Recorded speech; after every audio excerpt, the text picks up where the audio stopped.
My bad. Hi, everyone. Welcome to Metaphysical Happy Hour.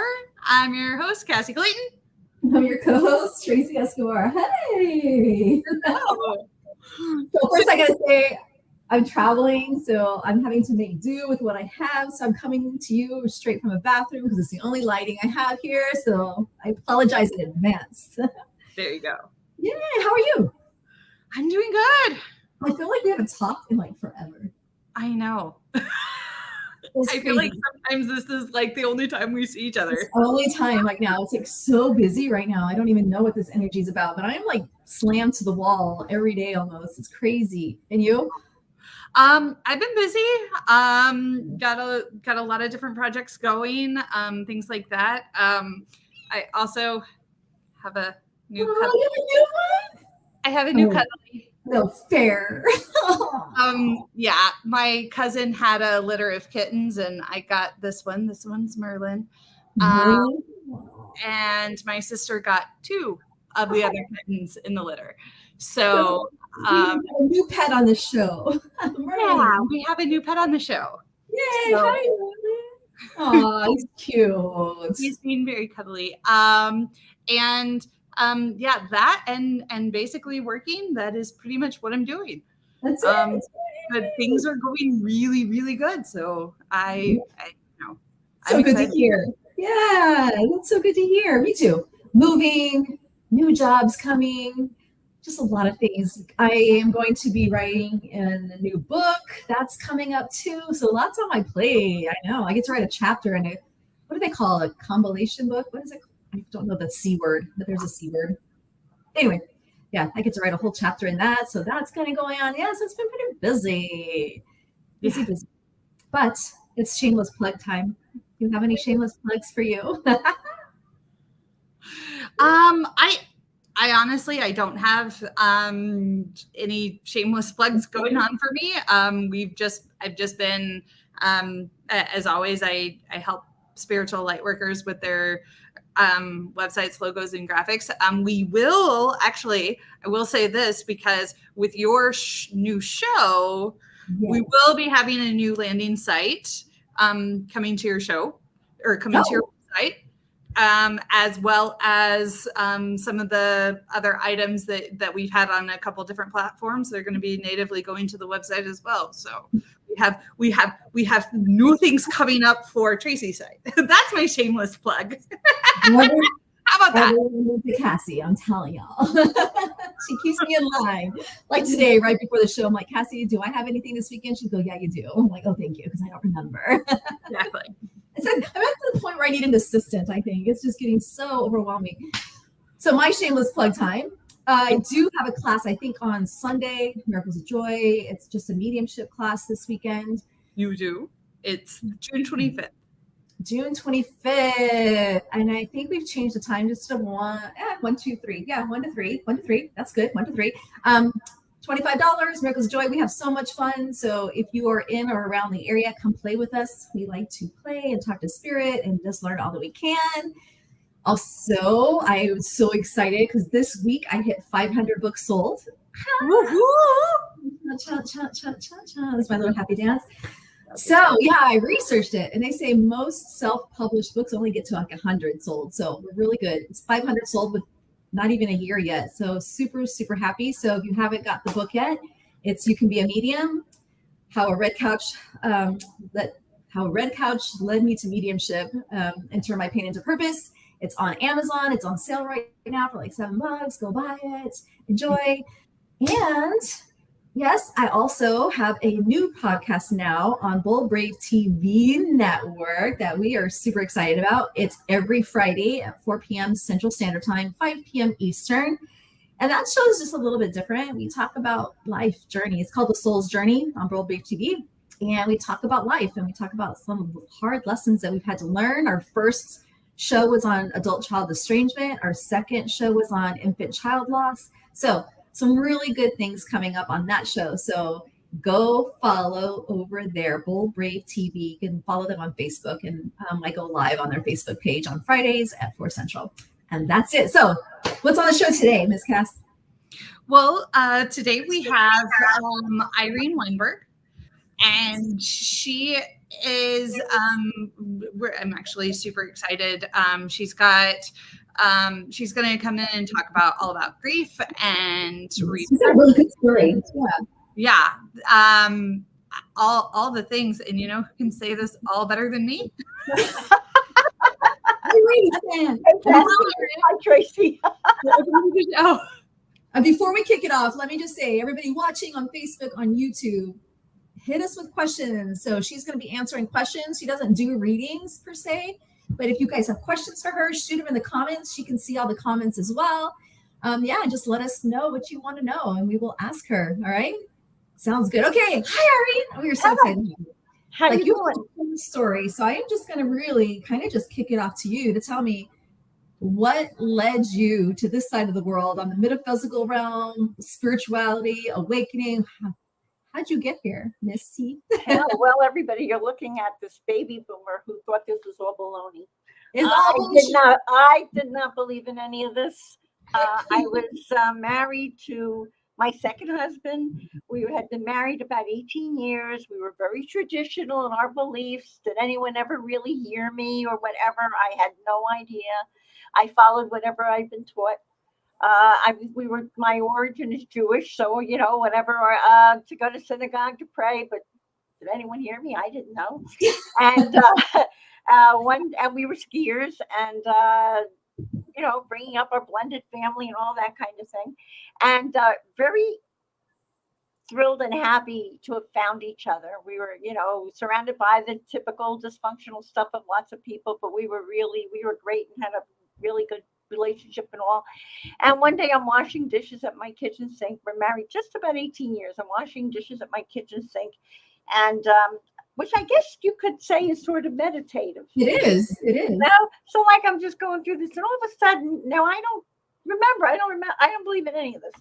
All of a sudden, this thought that's not my thought comes into my head. And the thought it was a message actually, and it was, Saul has to go. Many lessons will be learned from his death. Ooh. Well, my husband was watching a football game in our family room. And I thought to myself, this is nuts. What am I thinking? And I filled a glass of water and I took it to him, kissed the top of his head, gave him the glass of water and put it out of my mind. I was like, this is crazy. What the heck am I thinking? But you never forget something like that. No. And 2 months later, we were coming home from a ski weekend on the New York State Thruway. And we were going about 72 miles an hour. We've been driving an hour and a half on the road. And I suddenly felt my car, Saul was driving, I suddenly felt the car go into a huge swerve. And as it did, I looked over and Saul was sound asleep at the wheel. And I called out to him and he woke up and he saw what was happening. And he went to pull the car out of the swerve. And as he did, instead of righting itself, the car started flipping up into the air for the first of 4 flips, like we were in a gigantic roller coaster. And as it took off for the first flip, I got a second message that came into my head. And the second message said, he's not going to make it. You are. Now you got to imagine, I'm scrunched up like the car is starting to flip. I'm scrunched up into a ball. And I'm getting, he's not going to make it, you are. And later I'll tell you what this had to do. But as we took off, we hit hard, and then we took off again. And just in that second flip, there was like a blank space. I didn't feel like I was there in some way. I found out later that was a sort of a near-death experience that I had accompanied Saul to the other side, but I knew that I was supposed to stay. And so I came back into my body. I didn't realize what was happening at the time. There was like this blank space, and the car flipped a second time, then a third time, and then the fourth time hitting really hard on the right side each time. And the fourth time, we slid into a ravine on the side of the New York State Thruway, and we were upside down. And I was conscious through everything. I did not know how badly I was hurt, but I was aware of everything except for that kind of blank space. And I looked over at my husband. I said, Saul, are you okay? And indeed, what I'd been told was true. His entire personality had left his body, and I was looking at the shell of my husband. There was nothing, I mean, it was amazing, just the raw who he was. And I realized in that moment that, oh my gosh, something is up. There's more to this here. It was like a real, oh my God, what's going on? And it changed. I immediately began to understand that there was more. And then I see a helicopter land. And we held up traffic on the thruway for 2.5 hours. It was such a bad accident. And I see a helicopter land, and these 3 guys, these EMTs, jump out of the helicopter, and they start rocking my car. And they got it right side up on the road. And as one of them put his hands through my shattered window, undid my seatbelt, turned me around, and started pulling me through my window, I got a voice came into my head, and the voice said to me, be loving, and it was a male voice, and it said, be loving and kind to everyone, as they laid me on the side of the road. Well, I don't know about you girls, but that tends to change your cells as they're multiplying, right? I mean, I'm like, oh my God, there's more to this. And the other thing I have to say, that was like all the spiritual stuff, and I can refer to this again later, but on the earthbound plane, the other thing is, as they were pulling me out of the car, and as I got that message, I also thought to myself, something is up. I don't know what this is, but I will get through this somehow, because I have to show my son. Saul was buried on my son's 21st birthday. I have to show my son that you can get hit by a grenade in life and keep on going. It was amazing, because right at that moment, I scripted myself that if I had to heal or whatever I was going to do, I didn't know what was coming up. But anyway, so they load me into a helicopter, and instead of saying, oh my God, I've lost my husband, the love of my life, and carrying on, instead I'm saying, what's your name? It's the weekend before. I was told to be loving and kind to everyone. What's your name? It's the weekend before Christmas. Thank you so much for all that you are doing to help me. And I was like so transformed and different. And they took me to an emergency trauma center in Poughkeepsie, New York. And as they wheeled me in, the doctor who was going to be the surgeon, stitching up an artery in the bottom of my right foot. I needed 2 blood transfusions. I lost an ACL in my knee. I had a reverse shoulder. My shoulder was reversed. My collarbone was reversed inside my shoulder. I had a detached retina. I mean, 4 major experiences. With, as they're loading me into the helicopter, and they take me to the trauma center, and they put me on the table. He says, I have quite a patchwork quilt to fix at the bottom of your leg, and I need to tell you that your husband is gone. And I said to him, Doc, I know. And I mean, again, I was so aware that I felt like Saul must be with me, and everything was different. And I said, I am the luckiest woman in the world that I had this wonderful man in my life. I mean, I was so different that 3 months after the accident, I got a call from the assistant to the surgeon who operated on me. And she said, Irene, I have to tell you, you changed lives in the emergency room that night. We have seen so many tragedies. No one ever reacted the way you did, with love and kindness and care. And there was a whole thing where my stepdaughter came in looking for my husband, and I had to tell her that her father was gone, and she fainted. And when they picked her up, I said, honey, you need to know I love you, and I will never hurt you. I was so aware, be loving and kind to everyone. I was like, it changed everything. But now I'm in the hospital for 3 days. I've had 2 blood transfusions. I'm in a cast. I'm in a wheelchair. I'm with crutches, you name it. And now I come home to grieving hell. And I am right on the earthbound plane with all the stuff and the cemetery and the arrangements and everything, and financial issues and all the traditional stuff. And all of that's going on. And I know something is up, but who's paying attention? And I don't know. And so I went through all of that. And then about 6 weeks after the accident, I just getting out of my wheelchair, and I got a call from my dry cleaner of all people. So as everyone listening can tell, I'm very, very friendly. I talk to everybody. I mean, I care about everybody. I ask them about. She's never met a stranger. Yeah. Really. So my dry cleaner called me and he said, Irene, I wouldn't tell this to a lot of people, but you seem very open-minded. Yeah. And I want to tell you that 8 years ago, my wife and I lost our son to a drug overdose, and we were inconsolable. And we spoke to all kinds of grief counselors and people, and no one seemed to be able to help us until we found out that there are people called mediums who can talk to the deceased on the other side. Yay! And he said, we're going to be seeing someone one day who's going to be very famous. And if you come with us in 2 weeks, maybe Saul will come through.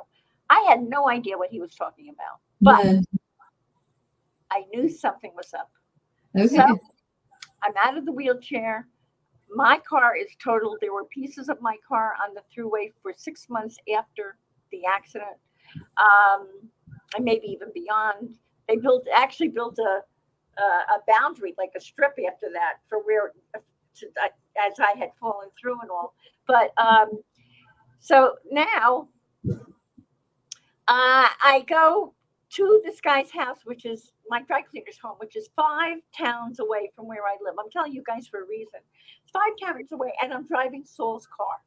Okay. And I leave his car. I get out. I leave my crutches, my everything. I'm able to walk now, and I get out of my car, and I get into his car. So his car drives me to this event, and my car is sitting in the driveway of my dry cleaner.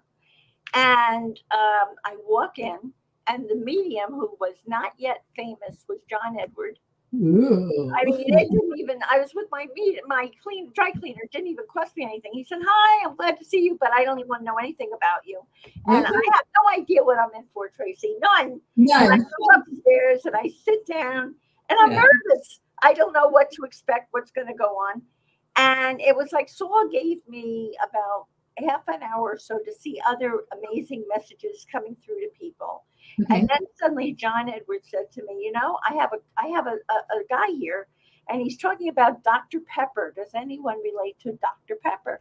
And this was before voice recorders. Yeah. So I elbowed my dry cleaner and I said, start writing. Oh my God, it's Saul. Because 15 years before he met me, Saul's brother, who was a big advertising executive on Madison Avenue, New York City, put Saul's name in a Dr. Pepper commercial.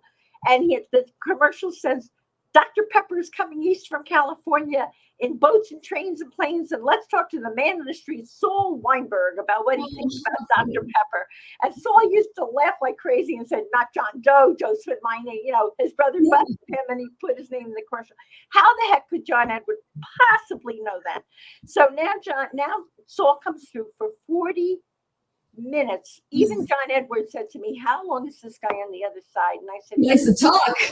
He said, this is an old soul. This guy's been around the block a lot. And the thing I want to tell you all that really blew my mind, aside from the fact that he said you're wearing a skier charm under your blouse, which I was, he says he's telling me he died in a different state than where you live. He died in New York State. We lived in New Jersey, on and on and on. Who he named each one of our kids. He also said, he's telling me you're driving his favorite car with Saul Z on the license plate. The Saul was a real estate developer in Hoboken, New Jersey, and he sold condos to yuppies. And the yuppies loved him so much they called him Uncle Saulsy. So he put Saulsy on his license. And this was parked like 5 towns away. Yeah. How the heck could John Edward possibly know that? So now I know, oh my God, there's more to this. Saul's on the inside. Oh my goodness, what's this all about? La, la, la. And I start opening up, and I don't tell anyone in my world, because in my world, in 1997 to 1998, at that time, I would have really been deemed out of my mind. So I keep it a secret. I don't tell my kids or anything, but I start to see mediums, and I start to see people, and I get a message. over and over and over. There's a divine plan. You've been soulmates for many lifetimes. If certain things didn't work out for Saul in this lifetime, you had arranged that he would leave early and that you would carry on from this side of the veil and he would help you on the other side. Well, if you think I understood all of this, but I knew it was him. He described his toes to me through someone. He described the outfit he wore the night he died through someone. He described the first meal I ever made him, the way at the first time we kissed each other. I mean, it was Saul. And I start getting a message. You're supposed to write a book. And part of our plan is you're supposed to write a book. I'm like, what book? I played the violin growing up. I was a buyer for Macy's. I was real estate business. What book? I took on the discussion in high school and college, but well, guess what? When your husband describes his toast to you from the other side and he wants you to write a book, you write a book. You're going to write the book. You're going to write the book. Right. So I started, one thing led to another, and I was led to this woman who was able to channel him like he was right there next door. I went for a healing session with her, and I talk about it in my book, which is called titled They Serve Bagels in Heaven, and I'll tell you about that. But I was able to get all this information. I started asking him, what was it like when you crossed over? Are we really soulmates? What do you do about people who are evil? And he started answering me with all these questions, and the book started to evolve, and I was out there with the book, and then I thought, okay, I'm doing my job. This is part of my divine plan. Here I go. And then one day I was at my desk where everybody sees me now, and I get a message podcast. Now, if you think about it, I only got 3 messages. I mean, I don't get the messages like that. Yeah. And when I heard podcast, I said, oh, something's up. I'm supposed to. And then I asked my publicist who was working with me at the time, I said, what's a podcast? Because I'm a baby boomer. I didn't know what a podcast was. So she said, oh, I can help you with that. So now, Tracy and Cassie, I have another thing. Well, I'm being told to interview. I mean, this was totally on faith. I knew it was him. And instead of saying, this is nuts, I said, all right, now who am I supposed to interview? And I thought, when he died, I've always been a big believer in therapy. I had a lot of issues growing up and a lot of grief and a lot of problems that I always went to counseling and therapists. I'm a big believer in healing. So I said, and I worked with a life transition coach. And then when I opened to the spiritual world, I worked with a spiritual energy healer. And oh my God, mediums saved my life because what was coming through. And so I decided I'm going to interview grief and trauma specialists, mediums, and people who've been through really hard times in their lives and managed to heal and come through it, because I had experienced that too. Yeah. And the name of the podcast now is Grief and Rebirth, as you guys know. And it's amazing how it is helping people. It's a bridge to healing. I interview these people, and I recently had a testimonial from a psychotherapist who said to me on YouTube, she said, Irene, I've been a psychotherapist for 30 years, and every time I listen to your podcast, I learn something new. And your passion for healing, please don't stop. The world needs this.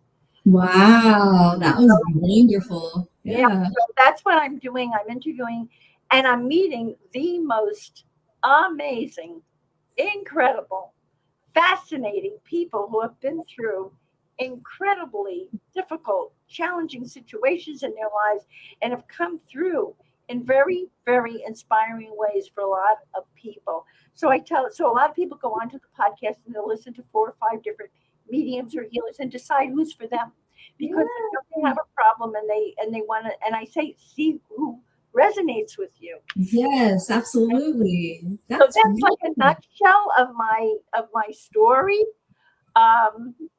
I would like to tell people, if you really want to know why they serve bagels in heaven, it's on page 8 of my book. Do they really serve bagels in heaven? Actually, basically, when you cross over, I learned. Okay, tell us. Before you get your life review, they acclimate you with something very familiar. So for Saul, his mother met him with coffee and bagels in heaven, because they can create that visualization before you begin to acclimate to the more universal view that's on the other side. That's beautiful. Well, what advice would you tell people who are going through grief at the moment and don't see a way out? What would you tell I them? would tell people to open up to healing, to healing possibilities, and to know, like in my particular situation, the thing that has inspired me the most is when they pulled me out of the car and I got the words, be loving and kind to everyone. That's a great message. And, you know, I also realized that meant me too. Yes. And the other thing that I thought about was about my son, that I have to get through this somehow, because I have to teach him and role model that no matter what you go through in life, you can come through it. So be loving and kind to everyone also means be loving and kind to yourself. So when you're grieving, it's the antithesis of what you want to do. You want to let yourself go. You're so upset. You're crying. You're having all your emotion. But the thing that's been the most rewarding for me is about 4 years after the accident, my son said to me one day, you know, Mom, there's been nothing worse than seeing you in total despair, and nothing better than seeing you be able to have joy again. And if you're grieving and crying and upset and going through all this stuff, it's really wise, be it through mediums or healers or whatever, but to get the help you need to get to the other side, because you're actually role modeling, not only for yourself, but for people in your life, that there's more to your life, more for you to do. And your loved one, as you would know, Tracy, is on the other side, and they're healing with you, and they're part of your life. I mean, Saul has come through so many times to say, I'm so aware of everything that's going on. And I even have a story. I was very estranged from my father when I had a really tough childhood and very, a lot of problems with my father. And actually, when he died, it was more like, what took you so long? I mean, honestly, I always say there was not a wet eye at that funeral, right? He was not a good guy. And when I went but he was a troubled guy, which I've learned now to forgive him because of his background and all. That's been part of my healing. But when Saul first died, I once went into to see a medium, and the medium said to me, she described a man sitting on a chair, and it was my father. And I said to my father at the time, I didn't want to talk to my father. I wanted to hear from Saul. And I said to my father, Dad, get out of here. I don't want to hear from you now. And the message was, I'm so sorry. I have a different understanding of things now. Yeah. And I am so sorry. And please, I see what you're doing. And please don't stop, because as you heal, I'm healing on the other side, and I'm learning on the other side, which changed my whole concept. Like, not only when you heal from your grief and all that, and it's not that you heal, that you never, believe me, I miss Saul to this day all the time, but the grief changes. It changes. It changes within you. And in a way, your loved one becomes a part of you, and they're also around you. And you can use that new wisdom and the new way you're moving forward to benefit so many people. If it's creating a foundation in honor of your loved one, or if it's finding a new life path for you, or if it's, the biggest thing to me for what's happened is I'm not afraid to die anymore. No, not afraid. That I will see Saul and my loved ones again. And I know that what this lifetime is about is really being loving and kind to everyone. And by the way, that doesn't mean being loving. You can separate out from toxic people too. That's part of being loving and yourself. But it's more about the quality of my life and taking care of myself till that time when Saul meets me. I've told him, you better. That's it. and I cross over, and he'll be there. He'll be those bells on. He'll be there. I expect a party with champagne. Come on. Yes, absolutely. But, so it's a big reason for me. but that, that's basically, And my podcast has helped so many people. I have, which I'm very humbled by because it's a divine plan and it's something that was given to me, but to do, and I followed through. I have people who have lost children. I have people who have lost all kinds of people going through deep grief, and they say they wait every week for the podcast to come through because it's giving them so much hope and it's inspiring them to go on. I think it's perfect because a lot of people, when they experience death and loss, they get really angry. They get angry at God, or get angry of why, right? There was really a God. Why would they take them? Like Saul was pretty young for his age. He was 58 years old. So, right. So it's like, why? I can't imagine. Like, why would you take him? So it's really interesting for you to go through the healing part, be on the other side of it, and can see the bigger picture in play, right? There was a whole plan in place. Tracy, when they said Saul has to go, many lessons will be learned from his death. Oh my gosh. Look at including with the podcast now, people continue to learn from it, but it changed my life. It changed the lives of a lot of people around us. Yes. You know, he did his job. He was here and it was his time. It was, if certain things didn't work out, it was his time. It was his time. And he's fine. He's on the other side. He's fine. He's on the other side, fine. Yeah, I lost my dad at 19. He was only in his 40s when he passed away. But looking back now, I mean, that was part of the whole plan for me. Like, right? I wouldn't be doing this work if he wouldn't have passed away. I wouldn't be doing this work if I haven't gone through some of the things I went through. So I think it's all divinely planned and timing. I see it all as, you know, with all the pain that there is on the planet now. Yeah. We are all light workers helping people understand that there's the total surface part that we're seeing is a distortion, and we're helping to raise the vibration and helping people to understand that there's more and live with your lives with more love and kindness to others, to themselves. I want to tell a great story that I have that I really want to share with people because I'm seeing so wonderful comments coming through, and thank you all so very much because I'm so humbled that I can be this vehicle to help people like this. When we first had the accident, I can't say I lost him because he's in my life, but you know, I'll be from the other side now. But when the accident first happened, and my life transition coach was like, we're going to figure out who Irene is without Saul. I don't want to be without Saul. You're going to have to learn, and this is the way you're going to grow. Blah blah blah. I started to work for a while with a medium, and I was a business manager. She was really wonderful. And one day we opened up a territory in Vermont, and we walked into a Holiday Inn in Vermont, and there was a gallery, you know, where people gather together, and the medium brings forth messages to people in the group. Okay, so we walked into this room. There were 35 people in the room, and neither one of us had ever seen or met anyone in the room. And as we walked in, there was a girl crying. She was like in her mid-20s, and she was crying. She was hysterical, crying in the front of the room.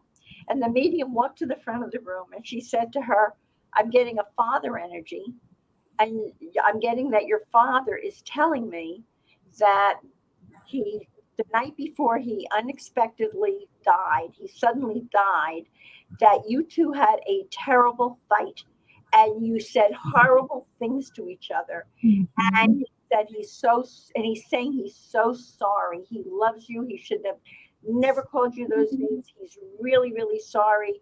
He hopes you forgive him, and vice versa.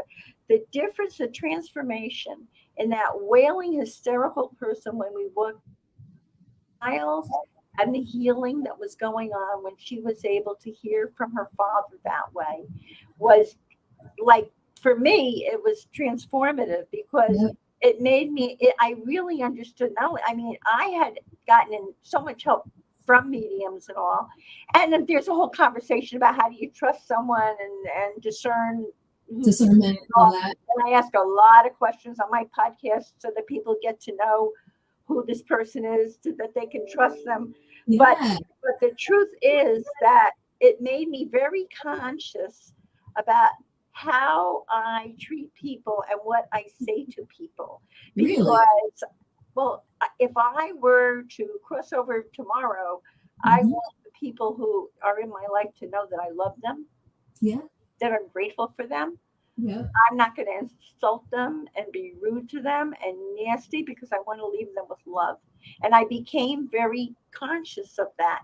That's not to say that people can roll over me or whatever, but it's the way you become conscious to start to handle yourself in a different way because you're more aware. You're more aware, right? Right, Tracy? Yeah. You're much more aware. You're much more aware. Yes, I think it's a perfect message. Be kind and loving to everybody through everything. And to yourself. Like I've run into people who are toxic, and I don't get into drama anymore. Me neither. I think there's a saying called, "You don't have to participate in every fight you're invited to." That's true. That's right. I do not. Exactly. So it changes the way you. I like to say it changes your angle on the dangle. It changes the way you look at life, and for me anyway, if I have an interaction, sometimes I go, is this challenging situation something I'm supposed to be learning about this, and how am I choosing to handle it, and how is it going to impact people, and what role model am I setting? I'm very aware of that now. I am too, and I think I've just kind of gone through that too. It's like I'm really in search of peace. Like that's it. I want peace in my life, and if you can't bring peace, then I'm gonna probably not participate. But that's what it's all about. In all of your work, I have a question. Since all of your work and all of your interviews, have you come up with why we're here? What's our purpose? Well, we all have a purpose. Like your purpose, you choose your purpose from what I've learned from interviewing so many people. We have many different purposes. You can choose your purpose that you simply want to learn how to love or how to parent. And there are other people who have a purpose that's much larger. And a lot of it has to do with, we have past lives. I didn't know that, but I do surely know it now. And Saul channeled some of our fascinating past lives that we've had. And he even channeled in the book, he even channeled what the world will be like in 300 years when we come back together. He was even able to tell me that. And honestly, it's amazing because if you read what he said, you see the seeds of it today already forming in the world we have today. But we do have past lives. And depending on what's gone on in our past lives, we the karma that we collect is an energetic imprint of things that follow us and that often need to be resolved. So someone's purpose in a life could simply be that I did this, I got my life review, and I had this happen in this past life, and this is the lifetime where I'm coming back with certain people to heal what happened, to heal that issue that fear I got from that lifetime, or that anxiety I pulled from that lifetime, or whatever that is. That could be that simple to work something out with someone. And other people have grander purposes. And the other thing I've learned is don't judge a person's purpose or where they're at by the janitor in your kid's school could be the wisest, most amazing, most enlightened person.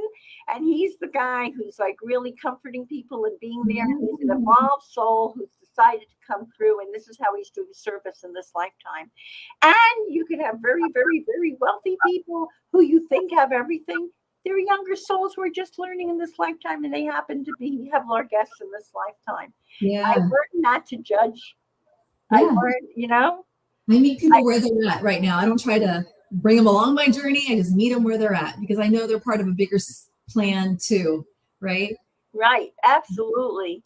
Yeah. And a lot of people say now that the vibration on the planet is rising and we're going to a higher dimension. So a lot of stuff is getting shaken out. If you look at it that way, you kind of get life for as a witness as opposed to getting knee deep in the drama. Yes. Would you agree with that? I do agree with that. I know from my own personal life, it's been shaking out for sure. Right. It's been a tough couple of years for sure. Right. As we move into all this new stuff. I wanted to ask you too, like, I love the title, They Serve Bagels in Heaven. So is the whole book about your love story with your husband and how you overcame? The whole book is, well, first of all, I describe what happened to me and how, like, it was like so unbelievable. And in the book, Saul came through to describe what it was like for him on the other side during the accident, what he saw, and the angels he saw gathered around and everything like that, and his experience of what happened when he got to the other side. He also described what it was like for him to cross over. And then he described how his mother greeted him. And then he talks about his life review. He said, I was a very good person in this lifetime, but it wasn't like I was a perfect person. And I got to see a lot of that. And I think that those are the things where when you come back, you go, I think I want to work on that aspect in my next lifetime or whatever. And then he started talk. This was the most amazing thing and how I knew it was him. I started working with this woman, and she channels, like, there are some very well-known channels, and he was coming through, and she'd sit at the keyboard. Like, remember, I didn't believe in all this at one time. And I'm asking a question, and she's sitting at the keyboard of her computer, and like, it's like water. It's just coming through, and she's typing away. And at one point, and I still had a healthy skepticism. Okay. And at one point, she said to me, he's telling me that you had a past life where he was, and believe me, by the way, I talk about my orientation in this lifetime is Jewish, and I'm going to tell you about a Jewish lifetime. But he also told me we've been Italian Catholics in a lifetime, and I've been a boy in a lifetime. So we take on different roles. But so while she was channeling, she said, "I'm asking him. He's telling me that you were a little boy, and he was a rabbi in what was called a school called a yeshiva in ancient Israel." And that you were this cute little boy and you were in his class, and he's describing you. And I'm asking him, she was Methodist. She had never heard a word of Hebrew in her life. And I'm asking him what your name was in that lifetime. And I'm getting a really strange response. I've never heard this before. Mm-hmm. And it sounds, but he keeps saying you were such a good boy. And he's saying your name was Yeled Tov. And I was like, oh my God, Yeled Tov is Hebrew for a good little boy.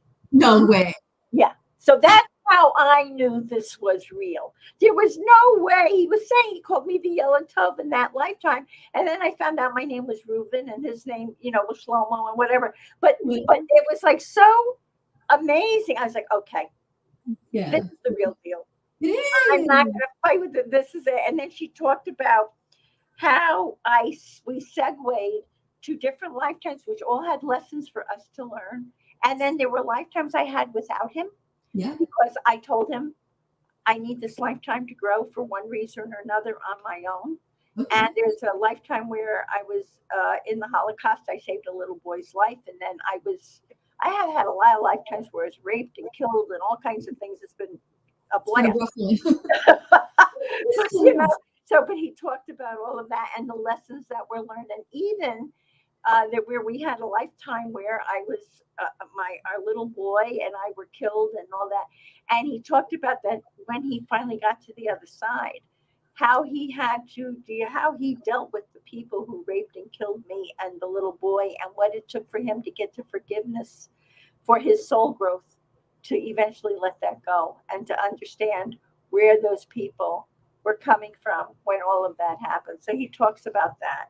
And then he also, we go into, in the book, I go into the whole thing that I went through, like channeling him and all of that kind of thing, the lessons that I learned, the questions that I asked him. And the book is, and he's very funny. He's got a tremendous sense of humor. Yeah. It gets sexy in a few places too.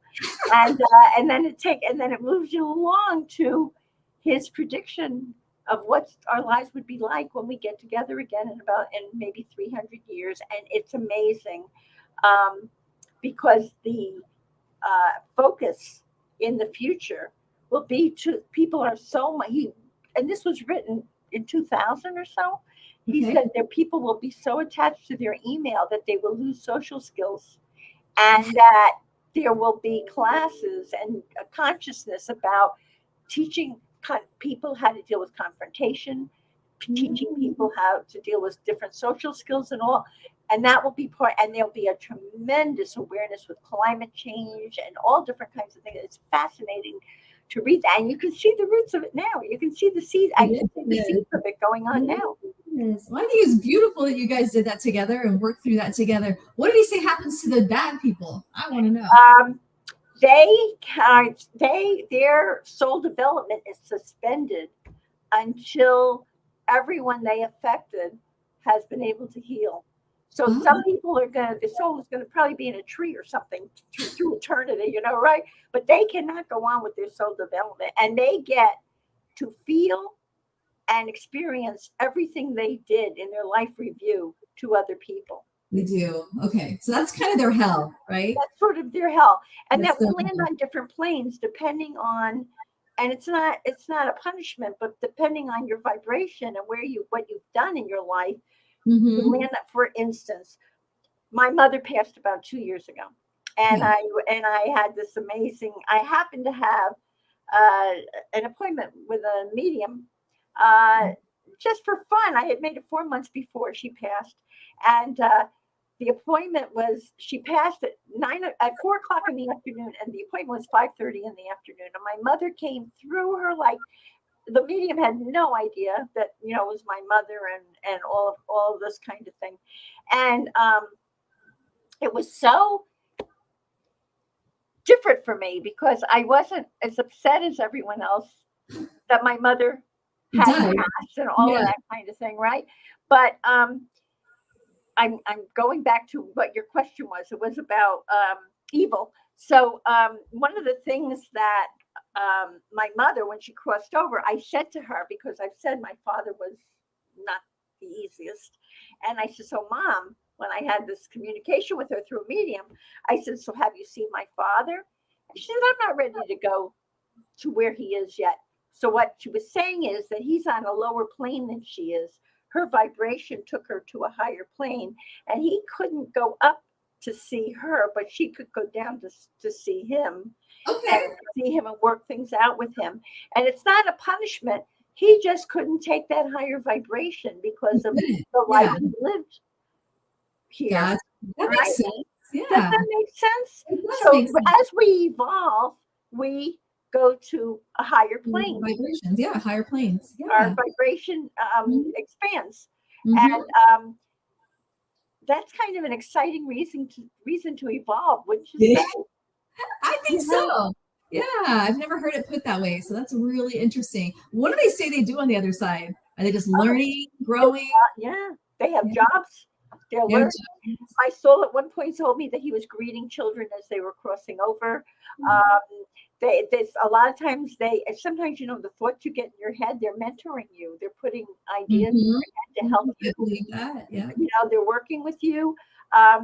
People who are very damaged, when they get to the other side, there are healing places on the other side. And all kinds of spiritual beings work with them to help them to heal. Then I guess it's their decision when they want to come back or not, or if they want to take a different path, or what they want to do to complete their evolving, to complete what they want to do, their healing. This is an adventure coming here. This is school. That's home. That's home, right? That's home. This is school. We're all here to learn lessons, and some of the lessons are not easy. This is school. And so that's why mind setting. What am I learning from this lesson? Why am I going through this? Who is this person in my life? Am I learning something from this? Even maybe it means I'm learning that I'm not going to let that abuse in my life, or whatever it is. That's for your soul growth. That is crazy. We have one question from Melody Martinez. I'm going to put it up and we'll let you answer it. I lost a dear friend 6 months ago. Can you tell me, is he with me?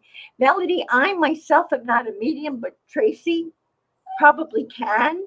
But I really, but you could also go to Grief and Rebirth podcast, and I have interviewed about over 200 people, and there are wonderful mediums. Hopefully, Tracy one day too. There are wonderful mediums on my podcast.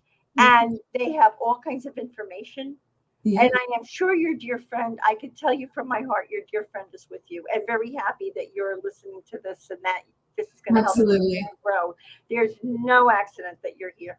None. And I would say the same thing, Melody. No accident. You're here. And the way spirit works, I feel when you think of them, they come. They're always around. There's a consciousness, right? And so when your consciousness connects to theirs, they're right there. So when you're thinking of them, They are around you always. Okay. Right. So yeah, I'm Lori, sorry. I'm sorry. Go ahead, Tracy. I'm just telling her I'm sorry you lost your friend. All right. Yeah, I'm really sorry too. That I really, Melody, I truly have. And then I'm seeing from Lori, she said, when is your podcast on? You can subscribe to it, Lori, through any podcast channel you get. It's everywhere. So you can listen to old episodes. You can listen to the new episodes, and new episodes drop once a week. And they can drop in your inbox. You can find them, on YouTube, on Stitcher, on wherever you go for your podcast. Grief and Rebirth, Finding the Joy in Life, Irene Weinberg. I'm everywhere now. It's amazing. And Lori lost a daughter, so she would probably get good use of that podcast. Absolutely. And earlier in the show, I did drop the link to Irene's website as well, and that site will take you directly to her podcast, directly to her book and everything like that. So I just wanted everybody to know it is there in the comments for you. So we'll use up the rest of the time. We have so many questions coming in. I'll let you pick. It's IreneWeinberg.com. Yes. So just so you know, stumbled upon your podcast, and it was such a blessing for me. Michelle, you're a blessing for me too. Thank you. Thank you so much. That really means a lot. Brenda has one about finding feathers. I've been finding feathers recently and wonder who these are being sent from. That's a very common and a very elected way that spirit lets you know they're around you. People have different ways that they come through. And I am sure a medium like Tracy could probably find that out for you and find out who's giving you those feathers. And you may even have a sense of it yourself. And usually you do. It's whoever you're most connected to is usually the one leading them around. Yeah. And for some reason, feathers seem to probably resonate with you for some reason. And that's the sign you're getting. Some people get signs in birds coming to visit them, or animals coming to see them. Butterflies are common. I am able to speak to Saul through a pendulum. That really works well for me. Yeah, I have my pendulum tonight too. Do you want me to ask Brenda if it's Meg? Is it the same Meg that I know? Do we all know this Meg, or is it a different Meg? She said she feels it may be her friend Meg who has passed. So let me just ask, could the feathers be from her friend Meg? And I got a yes. So there you go. There you go. And I was just going to add that as well, that since we're asking about the feathers, feathers were a very big deal to Meg as well. So that's definitely something that she could be using to communicate with you. Yeah. Nice. Lori's is butterflies and dragonflies. Yeah, y'all. And butterflies and dragonflies are like for transformation. Yes. I would say to you, y'all, this is such a magical life and a magical place to be in. And I know you guys have gotten here through loss. But man, once you can plug in and once you believe in it, it is just so, so, so magical. I mean, I'm just in awe every single day. I've been seeing muskrats are a sign. I don't know. I would Google. Typically, muskrats aren't a sign from spirit, but I would Google spirit animal muskrat. It may be a spirit animal or something to do with a message for you that they're trying to get across to you.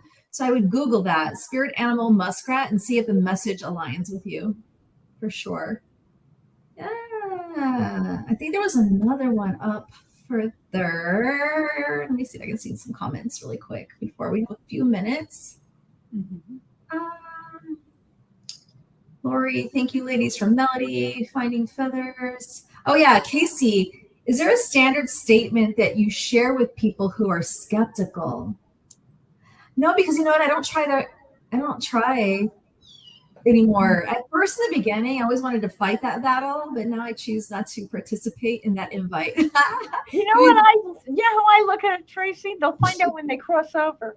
Yeah. If they need to be skeptical in this lifetime, and that's their thing, and they don't want to learn, maybe they're not as evolved. Yeah. And typically I say most people need an experience, and until you have an experience, you're probably not going to believe. But undoubtedly, once you have an experience that you cannot explain, then you'll be on board, right? And a lot of times people don't get that experience until someone really close to them passes away. And then all of a sudden now there's this need to want to know more, right? So or that's even if they pass away and they're so attached to their traditions and their rituals and all this, and or they've been taught that this is not a good thing, they don't want help, they'll find out when they cross over. They get a universal view. They get their life review. That holy moly, okay, you know. I can't tell you how many times Spirit will come back and tell them they were right. This is all real, right? It happens all the time. Me and my girlfriends had a pact, and we all died. If someone died and they came back through, they had to say that my cloud was the right cloud because we all had different beliefs. So I'm still waiting for someone to pass and come back and tell me whose cloud was the right one, right? And that's another thing too. There's so much out there. I think our experiences create our belief system, and we are led to believe based on our experiences. And there's so many experiences out there, and maybe you're meant to believe a certain way because that's what's going to help you through this lifetime. I don't know the bigger picture, right? And I don't think we all know what's 100% right. We're not really going to know. And I tell my students in my classes, I say, look, I'm going to teach you, but I really don't know how this works, and I won't know until I die, right? I really won't know for 100% sure. I think I know how it works because I'm doing it. I'm having these experiences, but 100% I won't know until I die. And so that's just kind of my statement. Mm-hmm. You know what's interesting though, Tracy? A lot of people, and I interview them, have had near-death experiences, and they give you really great picture because they've been on the other side and they've experienced things, and then they come back, and they always come back transformed. And that little blank space that I was saying, like on the second flip, I've been told that I don't have tremendous memories of actually going over, but I know I left my body for a little touch of time. That was a little bit of a near-death experience that I had too. And I came back transformed from this whole thing. Yeah, absolutely. Lori says, my experience with Jenny and Lori made me a believer. Oh, I'm so happy for you. I am so glad. And I just want to point out B's comment. She said before we end the show, she just wants Tracy to know that she read your book and that she loved it. And chapter 5 made her want to be a medium. Wow, that's wonderful. That's wonderful. Thank you so much. You don't know how much I needed that. So thank you. Thank you. I appreciate that for sure. There's another comment. Hello, I've been seeing the number 2 a lot in red birds lately. Is that a sign of anything? Oh yeah, absolutely. Especially the red birds. The cardinals are a known spirit animal, but the 2 as well. You know, numbers could be a sign, especially if they're repeating numbers. Like, was that someone's favorite number? Could it be an angel message, right? So just keep noticing if you're seeing the number 2 or a series of 2, I would definitely make note of that. I would Google angel numbers and see if that's a message for you. The birds are a definite message from spirit. Definitely. It's a magical world out there, y'all. When you tap in and you become aware, you become present, right? And you just start seeing all this magic. It's beautiful. Not only that, when you become totally aware, synchronicities, coincidences, you start to be really aware of how they're helping you and how you're being guided. Yes. You gotta learn how spirit speaks, and they will speak to you for sure. What a great show, Irene. Thank you so much. What a blessing you are to so many. Again, where's her podcast? Where can people find her? IreneWeinberg.com, WeinberG.com. And the podcast is Grief and Rebirth, Finding Joy in Life. Got it. Thank you. Oh, say hello, everyone. Come on and say hello. Give us your comments, feedback. One more last comments before we end. Could you have a cardinal as a spirit guide or animal totem? Yeah, it's possible. Yeah, anything's possible. Mm-hmm. They use animals. They use anything you're seeing over and over and over. There's a reason why.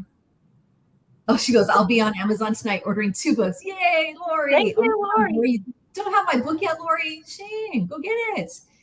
Especially, my book is called They Serve Bagels in Heaven. They Serve Bagels in Heaven. And mine is You Can Be a Medium. So so we are out of time. It is right at the top of the hour. So thank you again, Irene, for being on the show. Cassie, Cassie, where can people find you?